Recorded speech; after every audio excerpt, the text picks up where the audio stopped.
Dear students, in this video I explain sampling theory. Okay, a large collection of a individual or numerical data can be understood as a population or universe. Okay, the finite subset of a universe is called as a sample. The number of individual in a sample is called as a sample size. If the sample size n is less than or equal to 30, the sample is said to be a small, otherwise it is called as a large sample. The process of selecting a sample for the population is called as a sampling.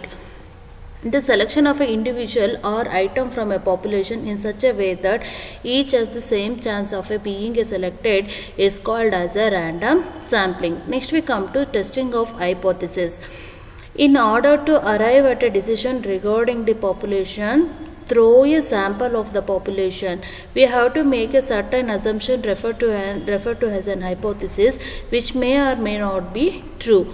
The hypothesis formulated for the purpose of its rejection under the assumption that it is the true is called as the null hypothesis, denoted by H0. If any hypothesis which complementary to the null hypothesis called alternative hypothesis, denoted by H1. Example, to test whether the process B is better than A, the process A we can formulated the hypothesis as there is no difference between process of A and B.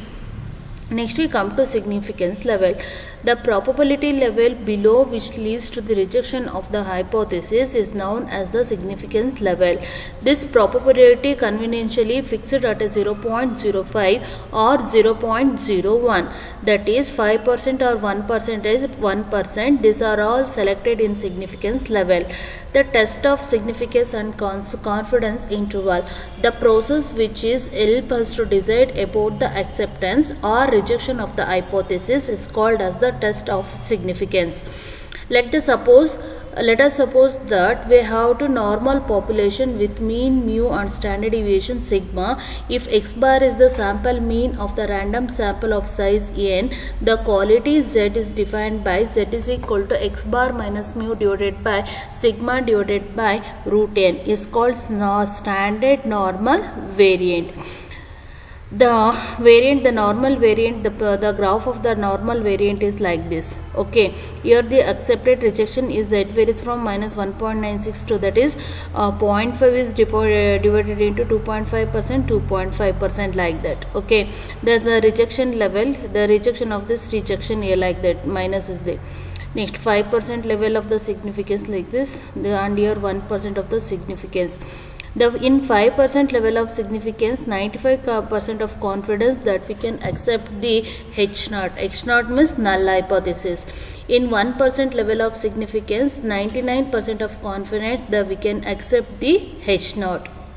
Okay, these two significance level are two-tailed test because we can calculate the z values at both the ends, positive and also negative end. In two-tailed test, critical value of z are constant. For 5% level, z is equal to minus 1.6 and z is equal to plus 1.6. For 1% level, z value varies from minus 2.58 to plus 2.58. In one-tailed test, we calculate the z value at any one of the end, either the positive or negative. These values are constant. Okay, for 5% level, z varies value minus 1.645 to plus 1.645, and 1% level, that is z is equal to minus 2.332 or 2.33. means here 5% means here we know z is equal to x bar minus mu divided by sigma by n bar. Now this value substitute that equation, simplify, we get this value. This is the normal standard values. In a tail test, we calculate the z value at any one of the end, either the positive or negative, and these values are constant. 5% level, z is equal to varies from minus 1.645 to plus 1.645, and for 1%, z value minus 2.33 to plus 2.33. In a z test, 5% level of significance is denoted by z is equal to 0.0 0.05 and 1% level of significance is denoted by z equal to 0.01. If calculated value of a test is less than table value, then H naught is accepted. If calculated value of a test is more than table value, then H naught is rejected. This is the table. One tail test 5% is minus 1.2 plus 1.645. Two tail test 5% level value minus 1.962 plus 1.6. Same for 1% level. And one thing here, for sample sizes n is less than 30, apply t test. If n value greater than 30, then apply z test. If you calculate the value of both the ends, then you two tail test, otherwise one tail test. Okay, next we come to error. In the test process, in a test process there can be four possible situations of a while, situations of which two of the situations leads to two types of error given below. One is hypothesis true and hypothesis true. Here accepting the hypothesis, correct decision, and rejecting hypothesis. This is here. Confidence level. From figure 1 we find the 95% of the area lies between z minus 1.6 and plus z point 1.96. Miss this one. Minus 1.962 plus 1.96 and we mu varies from minus 2.58 to plus 2.58. So we can say z lies between minus here. We are using this one minus 1.96 where z value x bar minus mu divided by sigma by root n, which is less than 1.96. That is minus 1.96 divided by root n into sigma less than or equal to x bar minus mu less than or equal to 1 plus 1.96 divided by root n into sigma. Simplify here, we get mu value x bar minus 1.96 divided by root n into sigma less than or equal to mu less than or equal to mu x bar plus 1.96 into sigma divided by root n. This expression is 95% confidence interval. Similarly, x bar minus 2.58 sigma divided by root n less than or equal to mu less than or equal to x bar plus 2.58 sigma divided by root n.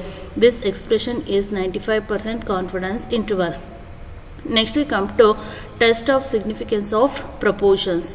Standard normal variant z is equal to x minus np divided by root of npq, where n is a sample size, x is the observed number of success, p is the probability of success, q is the probability of failure. And one thing here very important here, p less than or p plus or minus 2.58 less than or equal to pq divided by n are the probability limits at 1% level significance, and p plus or minus 1.96 root of pq divided by n are the probability